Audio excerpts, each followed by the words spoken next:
Stranger Things creates a very specific reading mood. It mixes small-town familiarity, adolescent curiosity, hidden danger, and a steady sense that ordinary places can turn unsettling after dark. That means the best companion books are not simply horror novels. They need atmosphere. They need strong place. They need the feeling that friendships, families, rumors, and local history matter as much as the threat itself. For this guide, I am matching books to 3 lanes that most Stranger Things fans respond to. The first lane is nostalgia horror, where childhood memory and danger sit close together. The second lane is emotional coming of age, where the bond between young people carries the whole experience. The third lane is eerie small-town fiction, where the setting becomes part of the fear. You do not need to read these in any strict order. This is not a canon map. It is a taste map. The goal is to help you pick the first book that feels most naturally aligned with what you already enjoy about Stranger Things. Some of these books are heavier, some are more reflective, some are more openly frightening, but they all share the same broad strength. They make the familiar feel unstable without losing the human center that keeps the story readable and emotionally grounded. If you want the most iconic and most direct bridge, start with Stephen King. If you want a strong alternative that feels rich in season, place, and neighborhood memory, move toward Dan Simmons or Ray Bradbury. If you want a haunted house classic or a more claustrophobic modern nightmare, that path is here too. It's Stephen King, a sprawling nostalgic horror novel set against an ordinary American town, with childhood fear, summer memory, and an escalating sense that everyday spaces can hide something wrong. If your favorite part of Stranger Things is the combination of kids facing danger and a town that seems to hold old secrets, this is the clearest next step. It is the obvious recommendation, but it is obvious for a reason. The book understands how childhood friendship can make fear feel sharper and more meaningful at the same time. The town is not just a backdrop, it is a pressure system. Streets, houses, school routines, and local stories all contribute to the mood. That is one of the strongest overlaps with Stranger Things. The setting feels lived in before the dread fully surfaces. What makes this book a strong recommendation is not only the horror, it is the sense of scale. You feel history pressing into the present. You feel the way young people notice things adults try to smooth over or ignore. For a Stranger Things fan, that combination of youth perspective and creeping menace matters more than any single scare. The honest caveat is length. This is a major novel. It asks for patience. If you want a quick bridge from television mood to reading momentum, there are easier books in this guide, but if you want the full-size version of nostalgic small-town horror, it earns its reputation. Read it when you want immersion, strong atmosphere, and a book that treats memory itself like part of the supernatural pressure. It is less about speed and more about being pulled into an entire environment that feels familiar until it very much does not. Summer of Night, Dan Simmons, a seasonal small-town horror novel with warm weather nostalgia, local mystery, and a reading experience built on slow dread rather than constant shocks. This is one of the best alternatives for viewers who want the emotional texture of Stranger Things without simply choosing the most famous Stephen King title. Summer of Night leans hard into place. You feel the roads, the weather, the school rhythm, and the way young people move through a town when adults are near but not fully present. That structure will feel familiar to anyone who likes stories where the community itself shapes the tension. Another reason it works well here is pacing. The book gives you time to settle into the environment before it turns the screws. That can actually be a strength for Stranger Things fans, because the show also works best when it balances wonder, friendship, and unease instead of rushing straight to explanation. This is a stronger fit for readers who want atmosphere first. It is not trying to be witty, flashy, or ultra-modern. It wants to pull you into a season and let the season become threatening. The tone is serious and immersive.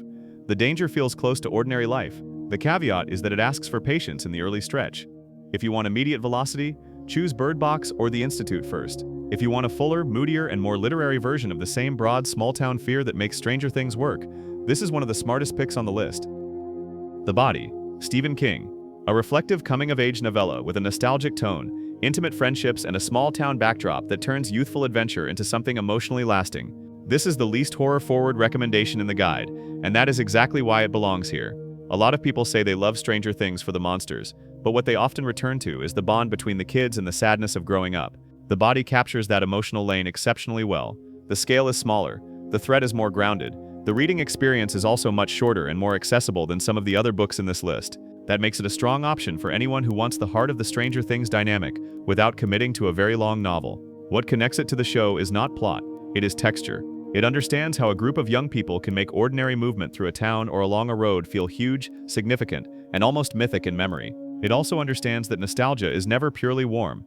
It carries awkwardness, distance, and loss. That complexity matters if you like the quieter emotional undercurrent in Stranger Things. Because it is a novella, it is also an efficient recommendation. You can finish it quickly and decide whether this more human, less supernatural lane is the one you want to keep exploring. Start here if your favorite episodes are the ones where friendship, youth, and the feeling of a remembered place matter even more than the thread itself. The Institute, Stephen King. A modern suspense novel with a tense atmosphere, vulnerable young protagonists, and a controlled setting that creates pressure through secrecy, surveillance, and escalating unease. This is one of the easiest books in the guide to recommend to a Stranger Things fan who wants the kid in danger element pushed forward. It feels contemporary and direct. The prose moves clearly, the premise creates immediate tension. Where it overlaps with Stranger Things is the feeling that young people are being forced to understand a system that adults either run, excuse, or fail to stop.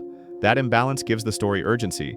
You keep reading because you want to know how the young characters will think their way through the pressure. This is a practical pick for readers who do not want a giant classic or a very literary haunted house novel. It is streamlined, it is readable, it still offers the unsettling atmosphere and institutional unease that many viewers enjoy in science fiction-tinged horror. Another advantage is tone. The book feels modern without sounding disposable. That makes it a good bridge for someone moving from a contemporary streaming show into prose fiction. The caveat is that it is less nostalgic than some of the other choices here. If the 80s texture is what you mainly want, choose Summer of Night or Something Wicked This Way Comes instead. If you want momentum, clear stakes, and the sense of young people trapped inside an adult structure they cannot trust, The Institute is one of the strongest entry points in this entire list. Mexican Gothic. Silvia Moreno Garcia. A stylish Gothic novel with an oppressive house, creeping dread, and a reading experience built on atmosphere, suspicion, and the feeling that beauty can hide rot. This is not a one-to-one Stranger Things match in setting or age dynamic, but it belongs in the guide because many fans of the show also respond to mood. They like stories where the environment feels wrong before anyone can fully explain why. Mexican Gothic does that extremely well. The strongest bridge here is sensory unease. Rooms, conversations, family history, and shifting social manners all create pressure. Instead of leaning on nostalgic American suburbia, the book gives you a very different cultural setting, while preserving the same core pleasure of slow discovery inside a poisoned atmosphere. This is a strong recommendation for viewers whose favorite Stranger Things scenes are the most eerie and visually textured ones. It rewards readers who like style, setting, and a steady buildup of discomfort. It is also useful for widening your reading range without losing the eerie appeal that brought you here in the first place. The caveat is that it is more gothic than adventure-driven. If you want the energy of a friend group moving through a town, start elsewhere. If you want a memorable mood, a house that feels like a character, and the sensation that every polite surface may be covering something disturbing, Mexican Gothic is a very smart next read. Bird Box. Josh Malerman. A tense modern horror novel with stripped-down prose, constant vulnerability, and a claustrophobic reading experience driven by fear of what cannot be safely perceived. This is the best recommendation in the guide for readers who want speed. If Stranger Things works for you because the danger feels immediate and the tension pushes you through episodes quickly, Bird Box can deliver a similar page-turning pull in book form. The connection is less about small-town nostalgia and more about invisible threat. The world feels unstable. Ordinary movement becomes risky. People have to make practical decisions while living under an abnormal form of pressure. That keeps the book urgent from beginning to end. Another reason it fits is accessibility. The prose is direct, the concept is clear, the suspense starts early. For someone who wants to build reading momentum rather than admire atmosphere for a long time, that matters. The caveat is that it offers less warmth and less communal nostalgia than Stranger Things. It is colder, it is tighter, it wants to keep you anxious. So this is not the best first pick if what you love most is group friendship and coming-of-age feeling. But if you want to turn the dial toward clean, efficient dread while keeping a mainstream, highly readable style, Bird Box is an excellent gateway recommendation. It proves that a horror novel can be easy to enter without becoming shallow or forgettable. The Haunting of Hill House.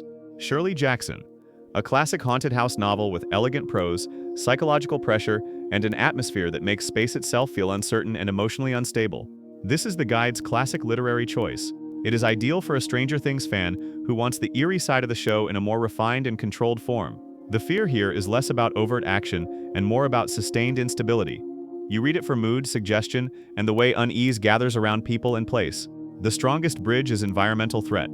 Stranger Things often succeeds because familiar rooms and corridors stop feeling safe. Hill House specializes in that exact sensation. The building is not merely creepy. It reorganizes how the reader experiences safety, orientation, and expectation. This recommendation also helps if you want to move from contemporary pop horror into foundational genre reading without jumping into something dry or academic. Shirley Jackson remains readable. The sentences are more polished than many modern thrillers, but the emotional pressure is immediate enough to keep you engaged. The caveat is that the book is quieter than its reputation might suggest. It does not chase constant momentum. It lets discomfort accumulate. That makes it a better fit for mood readers than adrenaline readers. Choose it when you want a compact classic that sharpens the eerie house and corridor side of the Stranger Things appeal and leaves a strong atmospheric impression after you finish. Something Wicked This Way Comes. Ray Bradbury. A lyrical dark fantasy novel with autumnal atmosphere, small-town wonder, and a reading experience that blends menace with tenderness rather than pure horror. This is one of the most elegant recommendations for a Stranger Things fan who loves mood, youth perspective, and the tension between wonder and danger. Bradbury understands how a town can feel magical and threatening at the same time.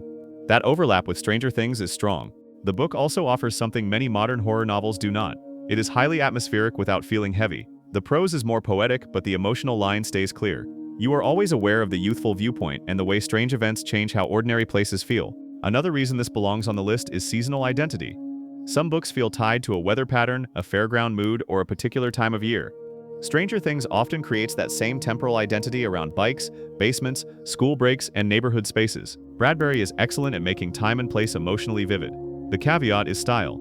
If you prefer very plain modern prose, this may take a few pages to settle into.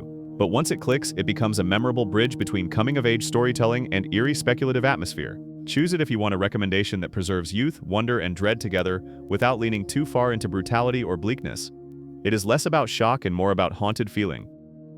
If you want the safest first pick, choose based on the specific part of Stranger Things you care about most. Pick it if you want the biggest and most iconic small-town horror bridge. Pick Summer of Night if you want rich seasonal atmosphere and neighborhood dread with a slower burn. Pick The Body if friendship and growing up are the real reason the show stays with you. Pick The Institute if you want a modern page-turner about young people under pressure inside an adult-controlled system. Pick Mexican Gothic if you want atmosphere and visual unease in a more Gothic register. Pick Bird Box if speed and tension matter most. Pick The Haunting of Hill House if you want a compact classic with elegant dread. Pick Something Wicked This Way Comes if you want wonder and menace balanced in a lyrical small-town setting. Notice that this list gives you choices by feeling, not by prestige. That is deliberate. A good recommendation should reduce friction. It should not make you feel obligated to start with the longest or most culturally famous option. For most viewers, the practical entry ladder is simple. Start with The Body or Bird Box if you want the least resistance. Start with It if you want the richest direct match. Start with Bradbury or Jackson if you want atmosphere to lead the experience. My final recommendation is to treat this as a three-step path rather than a giant pile of options. Step 1 is to choose your lane. Friendship and memory points you toward The Body. Small-town nostalgia horror points you toward It or Summer of Night. Claustrophobic dread points you toward Bird Box or Hill House. Visual atmosphere points you toward Mexican Gothic or Bradbury. Step 2 is to keep the second book adjacent, not radically different. That preserves momentum. If you start with It, follow with Bradbury or Simmons. If you start with Bird Box, follow with Hill House or The Institute. If you start with The Body, move into Something Wicked This Way Comes or Summer of Night. Step 3 is to let your reading taste branch out after that.